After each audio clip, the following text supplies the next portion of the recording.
Close your eyes for a moment. You're about to receive good news. A job offer, a first date, a doctor's appointment that's probably fine. And instead of feeling excitement, instead of letting yourself lean into the warmth of possibility, something tightens in your chest. A quiet, practiced voice steps forward and whispers, "Don't. Don't hope too much. Don't smile yet. Don't unpack that good feeling, because the moment you do, reality will tear it away from you. And you have already survived that. Maybe twice, maybe so many times you stopped counting. So you run the worst-case scenario instead. You rehearse the rejection before the answer comes. You plan for the diagnosis before the results arrive. You imagine, in careful, almost cinematic detail, every way this could collapse, and you call it being realistic.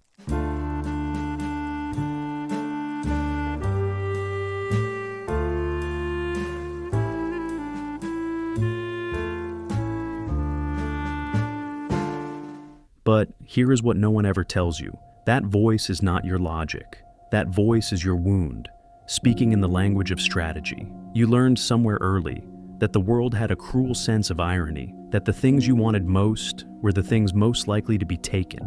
And so, your mind, in a quiet act of survival, built you a fortress. It said, if you expect nothing, you cannot be destroyed by the loss of it. And it worked. For a long time, it worked. But here is the paradox. No one names out loud. The very thing that once saved you is now the thing quietly preventing you from living.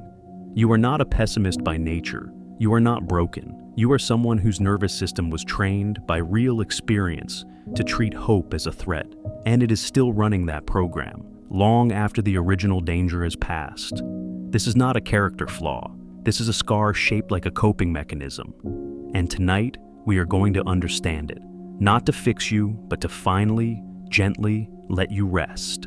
Psychologists call it catastrophizing, but that word is almost too clean for what this actually is. This is not simply a thinking error. This is a full-body architecture. This is what happens when a nervous system, repeatedly exposed to chaos or threat, rewires itself around one singular, exhausting mission. Never be caught off guard again.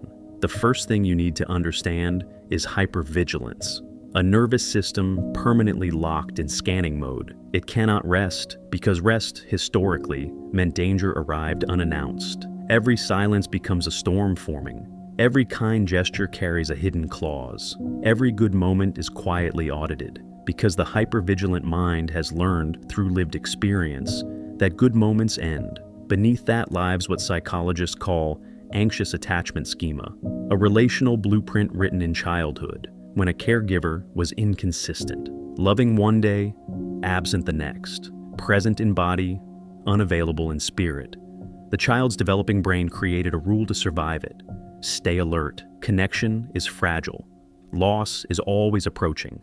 That child grows up, gets a job, falls in love. But the rule doesn't retire. It migrates into relationships, into careers, into the quiet corner of every beautiful moment where you are already half preparing to lose it. And then there is the default mode network, the part of your brain that activates when you are not focused on a task. For most people, it wanders, it daydreams. For the catastrophizer, it runs simulations, threat assessments disguised as self-reflection. Research shows that chronically anxious minds show heightened activity in regions tied to self-referential fear. In plain language, when your mind wanders, it doesn't dream. It prepares for impact. Now, here is the question no one thinks to ask. How tired are you? Because this is not a passive state. Catastrophizing is labor. Constant, invisible, uncompensated labor. You are running threat assessments in the middle of dinner. You are editing your joy in real time, trimming it down to a safe size so it won't hurt as much when it's removed. You are grieving losses that haven't happened yet. You are carrying the weight of 100 possible futures, and none of them are merciful. Carl Jung wrote, "The most terrifying thing is to accept oneself completely, and underneath every catastrophic thought is precisely this terror, that if you truly hope, if you truly open, and it still falls apart, there will be nothing left of you."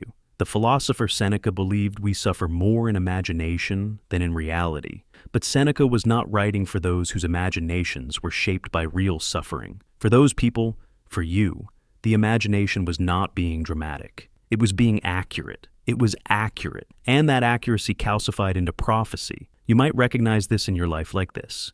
In relationships, you pull away precisely when closeness feels most real, because your nervous system reads safety as suspicious. In your career, you don't apply for what you deserve, because the distance between wanting and losing feels unbearable. In your self-worth, you hold yourself to impossible standards, not for excellence, but as armor. If I am flawless, I cannot be criticized. In your daily life, you cannot sit inside a good moment, a quiet Sunday, a loving conversation, an unexpected kindness, without already standing in its aftermath, bracing for when it ends. These are not personality traits. These are adaptations, brilliant, costly, exhausted adaptations. And the first step toward unlearning them is not to fight them. It is simply to witness them, to see the catastrophic thought as a visitor, an old, frightened part of you that developed for excellent reasons and does not need to be in charge anymore.